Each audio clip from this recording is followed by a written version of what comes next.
Mesdames, Messieurs, bonjour, bienvenue dans le 1245. La transfusion sanguine, un geste qui sauve des milliers de vies, mais nombre de patients dont le besoin n'y ont pas accès en temps voulu. Une mauvaise gestion des produits sanguins en serait la cause. C'est une maladie qui se transmet par les piqûres de moustiques et affiche presque les symptômes d'un paludisme avant l'arrivée de saignements souvent mortels. La dengue est une maladie virale qui sévit au Bénin.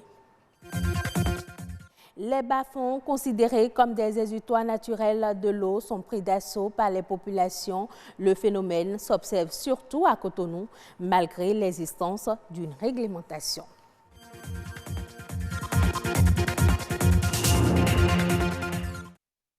La dengue ou grippe tropicale, une maladie infectieuse virale en particulier, dans sa forme hémorragique, elle est observée principalement chez les enfants et fait partie des maladies transmises à l'homme par les moustiques. Comment se manifeste-t-elle et que faire pour prévenir le mal? Le docteur Gilles Padono nous en parle. Il est au micro de Judith Tossa et César Achadi.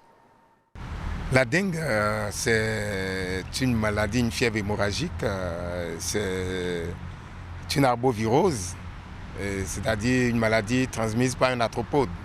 C'est un virus qui est le responsable de la maladie. Et le moustique qui transmet le virus à l'homme, c'est Aedes aegypti. Et cette maladie se manifeste surtout par une très forte fièvre, 40 degrés de température, un saignement et de fortes douleurs au niveau des articulations. Si on ne traite pas, ça peut se compliquer et conduire à la mort. Pour éviter la maladie, il faudrait non seulement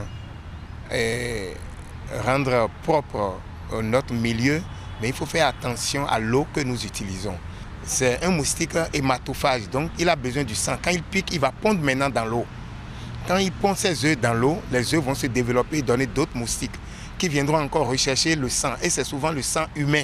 Donc il faudrait éviter de garder à la maison tout ce qui peut contenir de l'eau et abandonner les petits récipients, les boîtes de conserve. On doit éviter de les conserver, de les garder à la maison. On conseille les populations de ne pas garder auprès d'elles les pneus usagés dans les domiciles. Tout ce qui peut contenir de l'eau autour de nous, essayons de nous en débarrasser. Dans la journée, lorsque nous sommes dans nos services, protégeons-nous aussi avec des pommades. On les appelle les pommades des répulsifs. C'est des pommades qui contiennent des substances, des produits qui chassent les moustiques. Et nous serons donc protégés, nous serons à l'abri des piqûres. On peut aussi porter des chemises manches longues et on se protège le corps, on est un peu à l'abri des piqûres de moustiques. Parce que Aedes aegypti pique essentiellement dans la journée. Ce 14 juin est dédié aux donneurs de sang. La journée mondiale des donneurs de sang a pour objectif de sensibiliser les populations aux enjeux des dons de sang. Dans le monde, 8 personnes sur 10 n'ont pas accès à la sécurité transfusionnelle. La journée mondiale du don de sang est à la fois une journée de réflexion et l'occasion de remercier tous les donneurs de sang volontaires et réguliers dans le monde. L'Organisation mondiale de la santé et d'autres organisations ont préconisé des stratégies claires pour développer l'accès universel à la sécurité transfusionnelle. Nous sommes en pleine période de pluie, moment de forte demande du liquide précieux, surtout chez les enfants et les femmes enceintes. Justement, des stratégies de prévention de l'anémie chez la femme enceinte préoccupent de plus en plus les professionnels de la santé, en l'occurrence l'Agence nationale pour la transfusion sanguine. Des mesures sont prises, mais elles ne peuvent pas être le dernier recours selon les spécialistes de la santé. Plus de précision dans ce reportage de Presse Chibozo. Rebecca Adjinako, Ulvaïs Baloko. C'est une opération médicale qui consiste à injecter par perfusion intraveineuse du sang ou des dérivés sanguins. La transfusion sanguine intervient très souvent dans les cas d'anémie ou d'hémorragie. En Afrique, les anémies constituent la deuxième cause d'hospitalisation après le paludisme. Au Bénin, environ 60% des femmes enceintes et 50% des enfants de moins de 4 ans constituent des cibles vulnérables. En Afrique, dans la sous-région, la première cause de transfusion, ce n'est pas seulement l'anémie, mais c'est surtout les pathologies liées à la grossesse chez la femme enceinte, au cours de la grossesse ou dans le postpartum, c'est-à-dire après l'accouchement, mais c'est également les pathologies chez les enfants, les nouveau-nés et les nourrissons.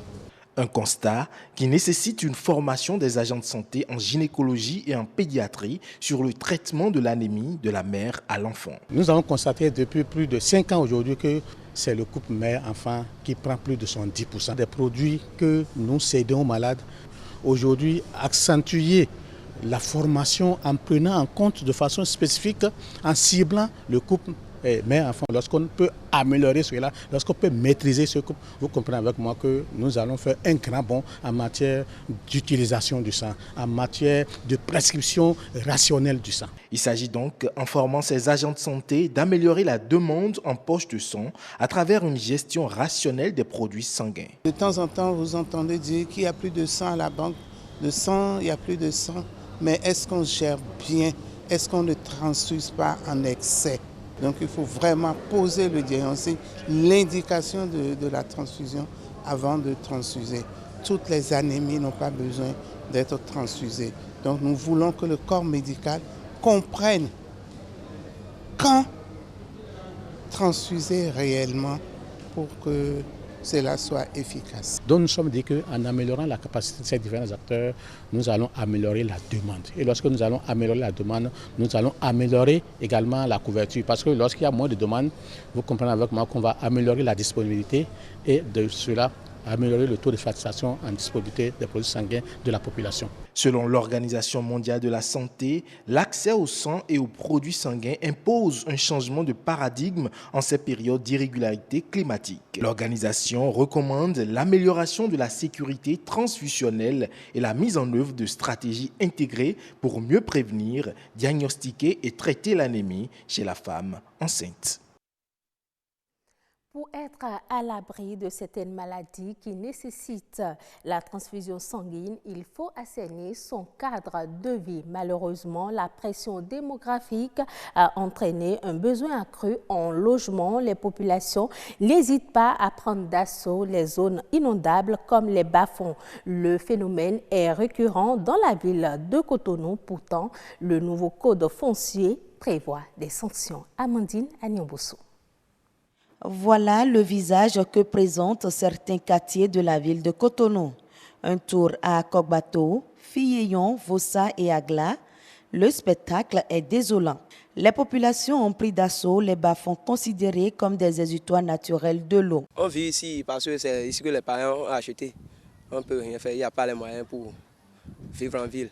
Louer en ville maintenant, il y a les problèmes de salaire. Si tu n'as pas, il y a aussi le chômage qui fait que les gens vivent ici.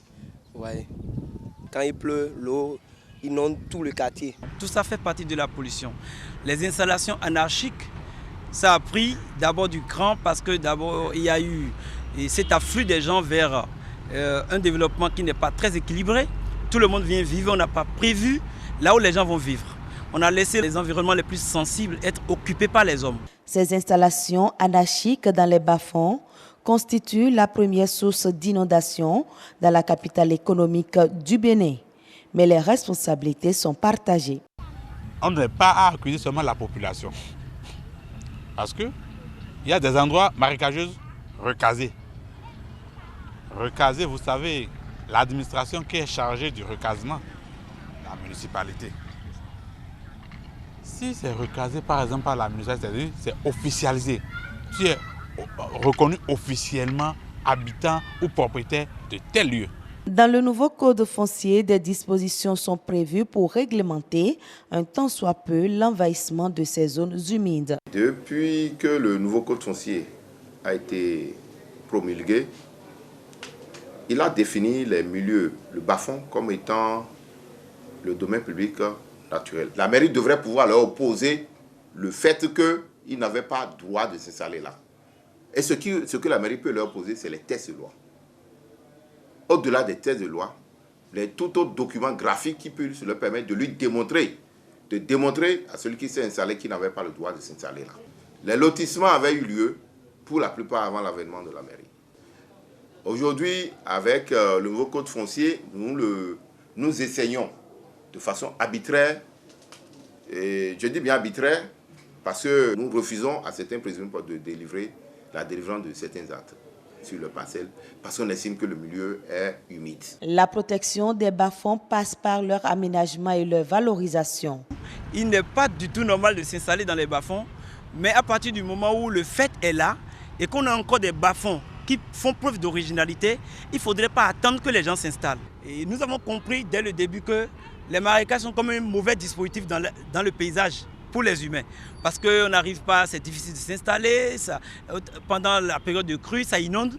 Donc nous, on est en train d'utiliser une technique simple, c'est-à-dire on a commencé un petit aménagement au cœur de l'eau pour montrer aux hommes qu'en réalité, le système de bas-fond qui est là, il ne faut pas l'étouffer pour pouvoir s'installer. Il faut plutôt l'aménager et le maintenir comme étant une ressource naturelle que la nature a mis en place pour régler un certain nombre de problèmes.